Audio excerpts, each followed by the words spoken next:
Hi friends, welcome back to my channel. This is your friend Himani और आज मैं लेके आई हूँ एक बहुत ही exciting topic. What career options do you have after engineering in 2026। तो वो जो मैंने वीडियो बनाया था वो कॉमर्स स्टूडेंट्स के लिए था। ये जो मैं वीडियो बनाने वाली हूँ ये साइंस इंजीनियरिंग बैकग्राउंड वाले स्टूडेंट्स के लिए है। Okay, let's start with the introduction. My name is Himani.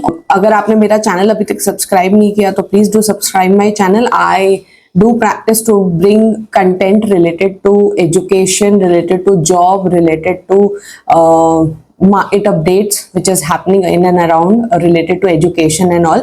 तो आप अगर नए हो मेरे चैनल में तो प्लीज सब्सक्राइब करो मेरे channel. And let's start with today's topic. It is about top career options after engineering in 2026.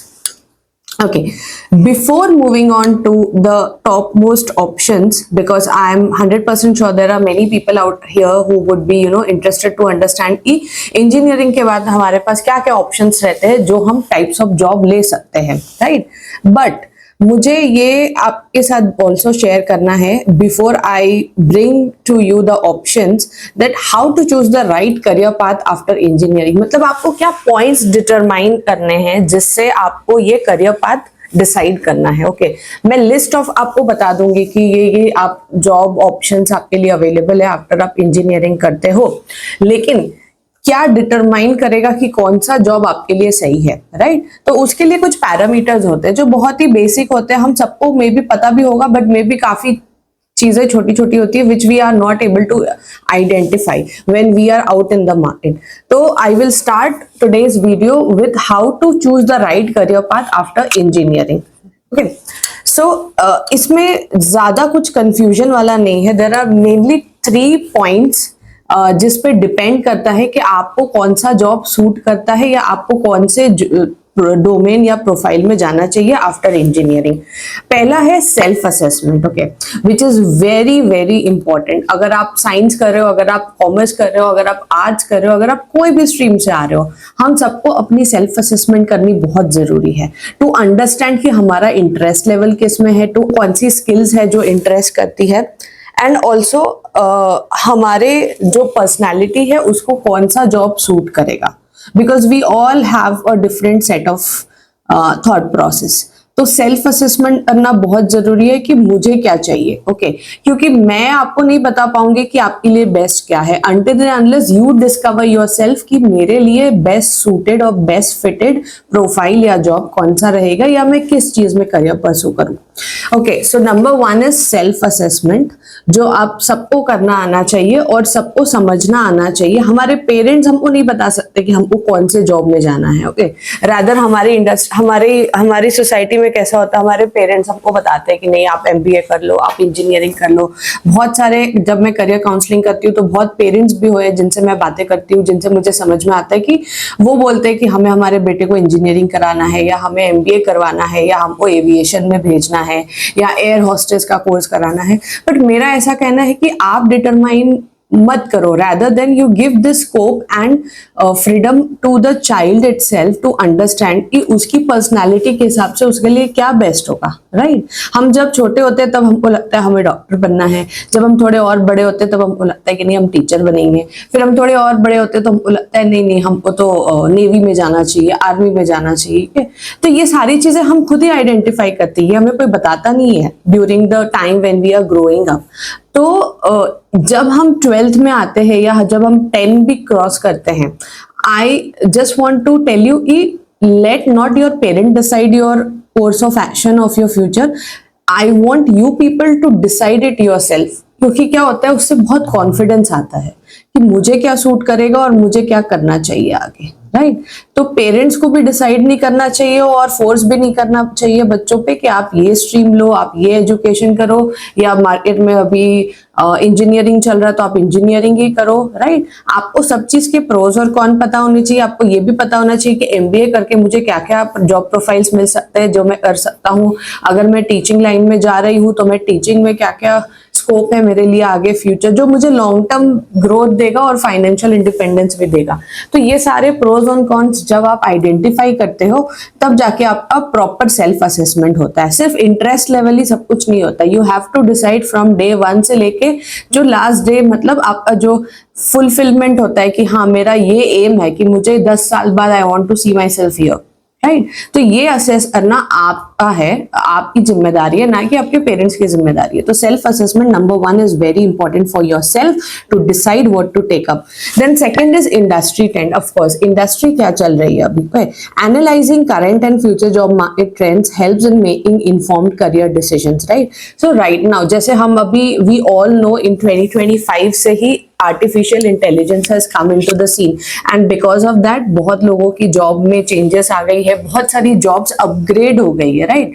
जो नॉर्मल जॉब्स का सिनेरियो चल रहा था that has change drastically now, और अगले 5 साल में अभी जॉब की जो सिचुएशन होने वाली है वो और चेंज हो जाएगी। मतलब मैं नहीं बोलती कि जॉब्स चले जाएंगे, but I would like to say कि जॉब्स ट्रांसफॉर्म हो जाएगी। ओके तो जो जॉब्स हमने सुने भी नहीं है, जो जॉब टाइटल हमको पता भी नहीं है, वो जॉब टाइटल आज से 5 साल बाद डेवलप हो जाएंगे। ओके तो जॉब्स ऑलरेडी मार्केट में आएंगे और रहेंगे, एजुकेशन भी वही चलने वाली है, but you have to identify कि मुझे कौन से स्किल्स लर्न करने हैं, मुझे क्या अपग्रेड करना है अपने आप को, ताकि मैं आज से लेके 5 साल बाद जॉब रेडी हो सको। अगर आप जैसे अभी 12th पास आउट है या पास होने वाले हो और अभी आप साइंस में एडमिशन लेने वाले हैं, इंजीनियरिंग में आई मीन, तो आप तो 4 साल के बाद मार्केट में आओगे। नाउ यू वुड से कि मैं आज का एनालिसिस कर रहा हूं तो मैं 4 साल बाद तो हो सकता है वो जॉब मार्केट में नहीं रहेगा।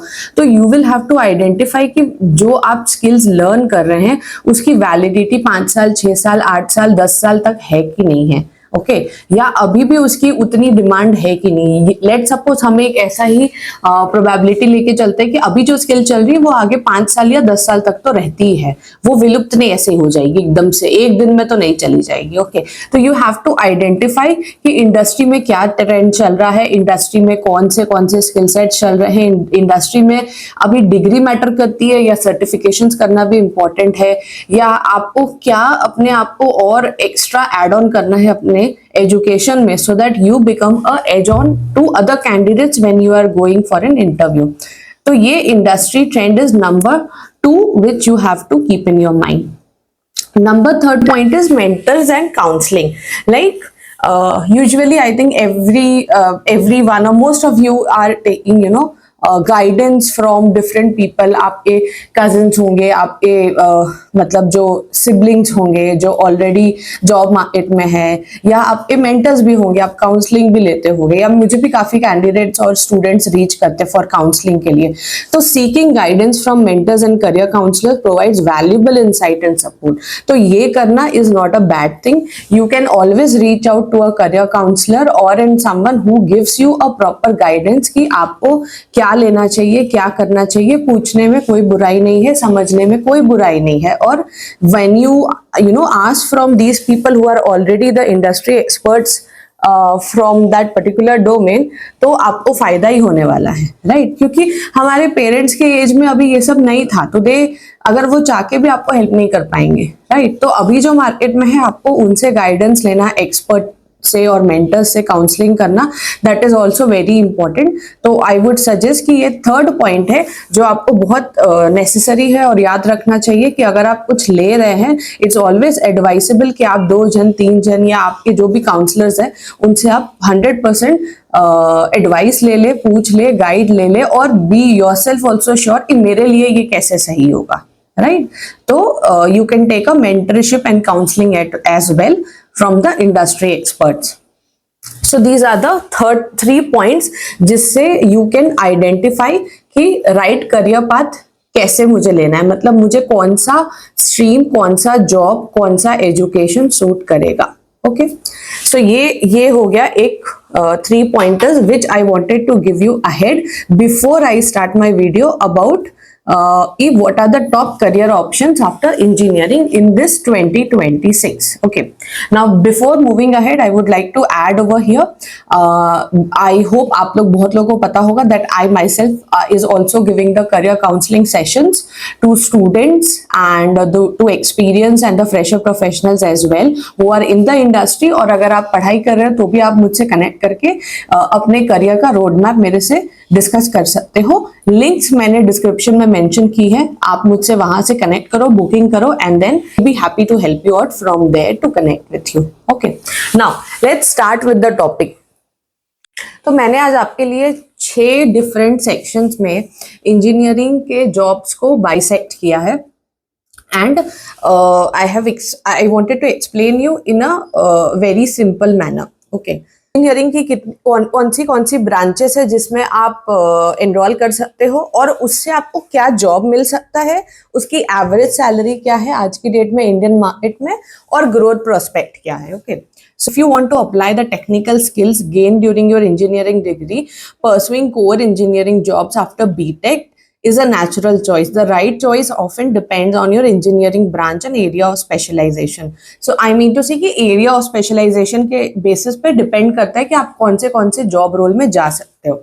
So पहला area of engineering है mechanical engineer. तो अगर आपने mechanical engineering की है तो the job roles in which you can go in the industry is design engineer, production engineer, maintenance engineer and robotics engineer.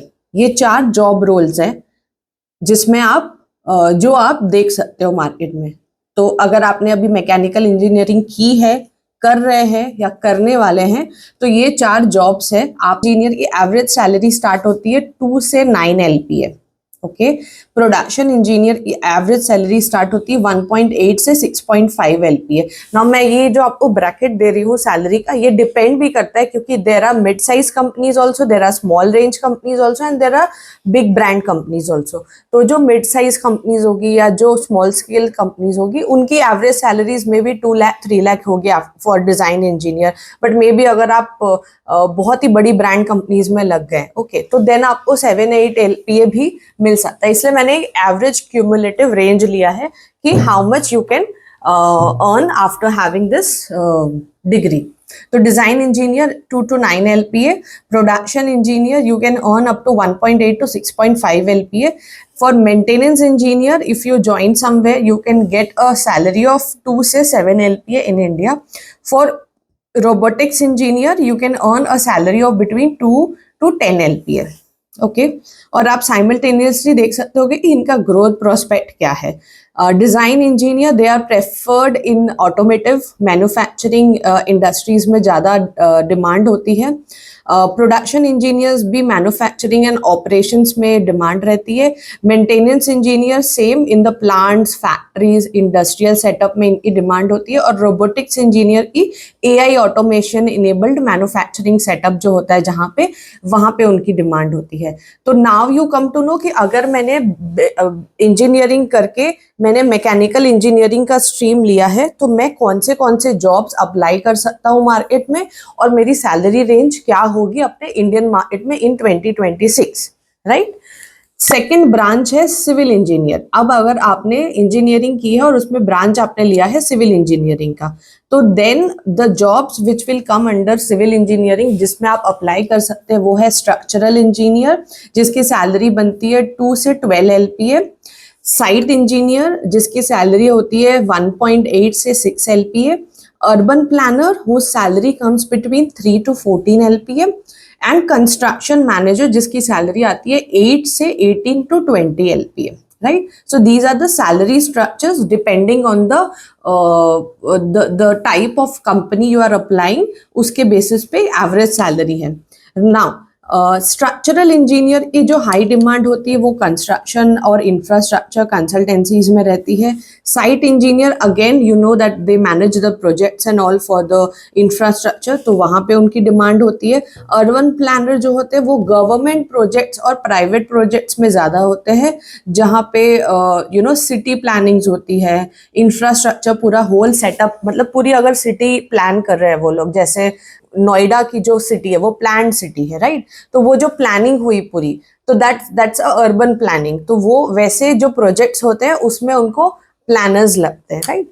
Construction manager, we all know that is for the large scale infrastructure project. अगर कोई कुछ बड़ा road, railway, कोई project बन रहा है तो उसमें कंस्ट्रक्शन मैनेजर्स लगते हैं, तो वहां पे उसकी डिमांड रहती है। Now the next stream is, अगर आपने इलेक्ट्रिकल या इलेक्ट्रॉनिक इंजीनियरिंग ली है एज अ ब्रांच, ओके, तो इसमें 4 जॉब्स है जो आप अप्लाई कर सकते हो। इलेक्ट्रिकल इंजीनियर, जिसकी सैलरी 1.8 से 8.5 एलपी रहती है। कंट्रोल सिस्टम इंजीनियर, जिसकी सैलरी 3 से 18 एलपी रहती है। Power plant engineer, whose salary ranges go between 2 से 15 LPA, and the fourth one is electronic design engineer, जिसकी सैलरी ranges between 2 से 14.5 LPA. Now let's go deep dive into where are these people required. तो electrical engineer जो है वो power और energy और industrial automation वाले जो प्रोजेक्ट्स या कंपनीज होती है वहाँ पे उनकी रिक्वायरमेंट होती है। कंट्रोल सिस्टम इंजीनियर जो है that also goes over there only, जो इंडस्ट्रियल कंट्रोल्स और ऑटोमेशन वाले जो इंडस्ट्रीज होती है वहाँ पे उनकी रिक्वायरमेंट होती है। Power plant engineer, again government या प्राइवेट सेक्टर एनर्जी के जो प्रोजेक्ट्स होते हैं जो कंपनीज लेती है वहाँ पे पावर प्लांट इंजीनियर्स लगते हैं। और electronic design engineer, they are high in demand, embedded system, semiconductors and electronic manufacturing companies में दे आर रिक्वायर्ड। तो दीज आर द ब्रांचेस। अगर आपने कौन सी ब्रांच ली है या कौन सी ब्रांच लेने का प्लान कर रहे हो, तो I think this will make it clear for you कि आप कौन सी जॉब रोल के लिए अप्लाई कर सकते हो जब आप कॉलेज करके बाहर निकल रहे हो, और क्या सैलरी आपको मिल सकती है उसके बाद, ये मैंने क्लियरली आपको एक्सप्लेन कर दिया है। तो this will make your life easy कि मुझे क्या लेना है और मुझे क्या जॉब मिल सकती है और मुझे कितना सैलरी मिलेगा इसके बाद, राइट? नाउ ये तो हो गया बेसिक इंजीनियरिंग, मतलब आपने इंजीनियरिंग की तो ये 4-5 स्ट्रीम जो रहती है ये उनके हिसाब से जॉब्स है, ओके। अब इसके अलावा आप बोलोगे कि ठीक है ये तो जॉब्स है, बट इसके अलावा भी बहुत सारे आईटी रिलेटेड जॉब्स है जो आप परस्यू कर सकते हो। तो द सेकंड डोमेन और stream is IT and software development careers, right? आप इंजीनियरिंग करके डेवलपमेंट में भी जा सकते हो, आप इंजीनियरिंग करके साइबर सिक्योरिटी में भी जा सकते हो, आप कंप्यूटिंग एआई में भी जा सकते हो।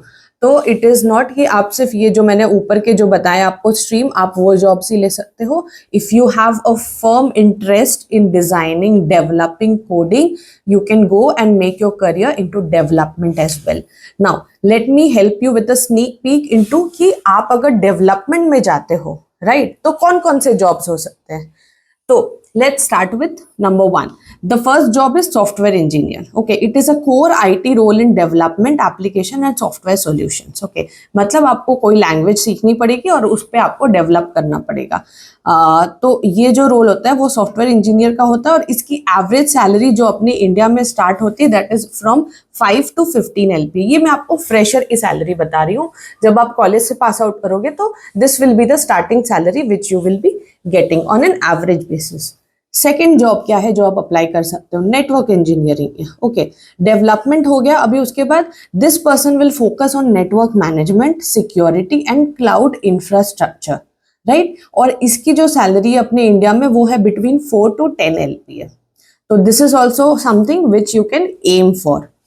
Third thing which you can aim for is system analyst. System analyst works on systems integration, optimization or business solutions which are asked by the clients. So system analyst can earn a salary between 3 to 21 LPA depending on the company, depending on your skill sets, your learnings, right? So ये तीसरा job है। Fourth job which you can take is web developer. Now what does web developer? They are high in demand. They make the websites and web application development. Websites बनाते हैं ये लोग। Okay, so this also requires you to learn some kind of little bit of coding and all, and they earn between 3 to 6 LPA in our Indian market. Now the last skill job which you can take is cloud engineer. Now cloud engineer are very growing in demand and इनकी बहुत ज़्यादा ही Indian market में requirement रहती है। तो this involves cloud computing, DevOps and SaaS industries. तो ये industries में उनको क्लाउड इंजीनियर्स लगते हैं और इनकी salary in our Indian market is between 3 to 15 LPA। Okay, so ये सारे जो रोल्स है ये IT and software development careers है। ठीक है, ये हो गया second part. Now the third part, after this now you feel that okay this is something also which I can go into. इसके अलावा आप क्या और परस्यू कर सकते हैं जॉब में if you have done engineering? So then you can come to the latest thing which is on in our market, which is data science and analytics career. ये data science और analytics है ना, this has also I think in last 4-5 years से data science and analytics is booming in our Indian industry. And इसको सीखने के लिए आपको कुछ लैंग्वेजेस सीखनी होती, जैसे पाइथन हो गया, R, SQL, Tableau and AI/ML skills. Okay, तो अगर आपको अपना करियर डेटा साइंस और एनालिटिक्स में बनाना है तो you just have to pass your engineering degree और फिर आप डेटा साइंस और एनालिटिक्स के जॉब्स भी ले सकते हैं। नाउ कौन कौन से जॉब्स आते हैं जो डेटा साइंस और एनालिटिक्स में होते हैं? तो number 1 is data analyst. Data analyst analyses the data trends, generates report, supports decision making, certifications in Excel, SQL and Tableau and add value. And इनकी जो सैलरी होती है अपने इंडियन मार्केट में that is between 5 to 10 LPA. Now data analyst is something which is very booming in the market right now. Most of my candidates मैं उनको suggest करती हूँ कि आप after engineering you start making your career or look after jobs in data science and analytics only, because that is the need of hour and that is something which is going to happen in future also, क्योंकि AI is what all about data and data analytics, right. तो अगर आपका career already data और data analytics में है तो आपको AI में ट्रांसफॉर्म होने में टाइम नहीं लगेगा। So this is data analyst. Second role which you can tap is data scientist. Now data scientist works on data analysis, predictive modeling, business intelligence and languages like Python, R and SQL is recommended for being a data scientist. तो ये सारी languages आपको सीखनी पड़ेगी अगर आपको data scientist में अपना करियर बनाना है। Data scientist pays somewhere between 4 से 29 LPA in our Indian market. Mark my words, they are being paid the highest like top 5 skills में डेटा साइंटिस्ट आते हैं।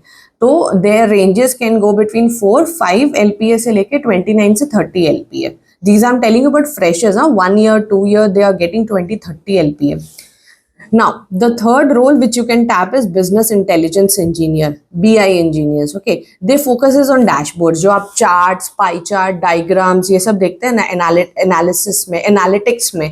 सो दिस इज ऑल अबाउट जो business intelligence वाले engineers हैं वो करते हैं। They focus on dashboards, data visualisation बनाते हैं, रिपोर्टिंग्स करते हैं, रिपोर्टिंग टूल्स उनको आते हैं जैसे power BI, Tableau.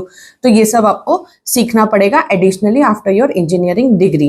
And they earn a good handsome amount of 13 से 22 LPA as a starting salary in our Indian market.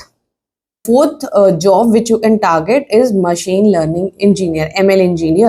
They specialize in AI/ML models development, automation, data driven solutions. This is a part and parcel of AI, I would say. और जिन्होंने अभी ML में अपना career बनाया है, जो बनाने वाले हैं, they are going to go out in the market because that has a maximum demand in our Indian industry right now. They are earning again at an average salary between 7 to 20 or 25 LPA, I would suggest, because freshers are also earning good over here if you have the right skills. Last but not the least, job which you can try and tap after analytics consultant. It is a consulting. He or she advises business on data strategy, insight generation and optimization of operations. ये काम कैसे करना है, strategy making, and they earn between 5 to 12 LPA in our Indian market. तो ये एक average salary थी जो मैंने आपको बताया कि if you have to make your career in data science and analytics after engineering, right.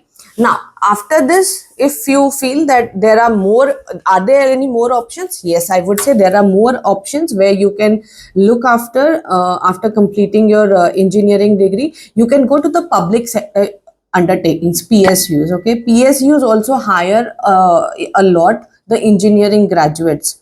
And they have a secure job, of course, number one. Government jobs are always secured, so you don't have to worry about the layoffs and all. They are high paying jobs, and they are of course a prestigious jobs, because when you work with the government authorities and companies, then definitely it is a prestigious role to work with. Most PSUs recruit based on the GATE score, with each PSU setting its own cutoff every year. So they have a cutoff rate, of course, and from the score of GATE, they hire candidates accordingly. Like if you ask me, some companies which focus preparation, you can even get into Maharatna PSUs like BHEL, SAIL, IOCL, which offers good pay, job security and social recognition as well. तो अगर आपके पास ये gate का score अच्छा है तो आप ये PSUs में भी जा सकते हैं. नाउ देर आर सम PSUs we don't require a GATE score as well. Okay, तो वो कौन कौन सी इंडस्ट्री या कंपनीज है जहां आप, जो गवर्नमेंट के हैं लेकिन उनके पास गेट स्कोर का रिक्वायरमेंट कंडीशन नहीं है. तो that is airport authority of India, number 1. Number 2 is RBI. Number 3 is Bhabha Atomic Research Center. Number 4 is Shipping Corporation of India. 5 is National Mineral Development Corporation. 6 is Border Security Force. 7 is Housing and Urban Development Corporation Limited. ये सारे नाम मैं आपको description में भी mention कर दूंगी. तो once you are done with your engineering, if you want to get into PSUs without any entrance cut or entrance score, तो आप ये सारी PSUs which are government companies, you can try your career and luck over here, because they have a stable career and of course it's a public sector, तो एक rewarding job होता है वो, right. सो यहाँ भी आप ट्राई कर सकते हैं ऑफ कोर्स. अब इसके बाद, now there would be some people who will have in their mind that they don't want to do any job. Okay, there will be some entrepreneur or business minded people who would be thinking कि नहीं, हमको job तो नहीं करनी यार, degree मैंने ले ली है, now I want to start and do something of my own, right?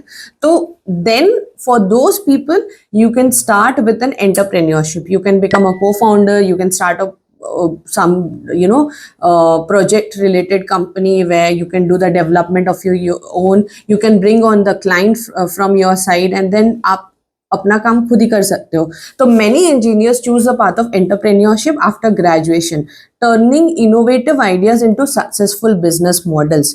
And India has seen that, मतलब last, I think since COVID, when there has been a transformation into the entire global economy, we have seen that there have been a lot of startups coming in since last 5 years, since the COVID had hit and everything has happened. And these are all the engineers who have recently passed on. They thought that, they don't want to go into any company and, work under someone. So they wanted to build their own empire. So I would give you few names, which are the unicorn startups like Byju's, Ola, Zomato, Flipkart. These are the few names which you can also recall and reconsider, because हम सब जानते हैं, we all use their products and all. तो ये सारे मतलब उस समय जो यूनिकॉर्न स्टार्टअप्स थे, these are the examples of those. तो आप अगर चाहते हो कि नहीं मुझे कुछ अपना करना है, you can start your entrepreneurship as well. Okay. You feel that okay, मैंने entrepreneurship भी नहीं करना है, I don't want to become a startup or anything, I wanted a very safe job and I want to spend half of my time with my family and half of the time giving to the career, then you can go into a very another domain which is very least highlighted, but yeah, it is also a royal job, I would say. That's academic careers. Okay, the research and the academic careers, where you can work for some colleges and universities. You can do some more courses, PhD आप कर सकते हो. You can also become a research assistantship. Then you can also enter into teaching careers. You become lecturer, you become professors, or you become a faculty member of some engineering college or technical institute. So you can also enter into this domain after your engineering.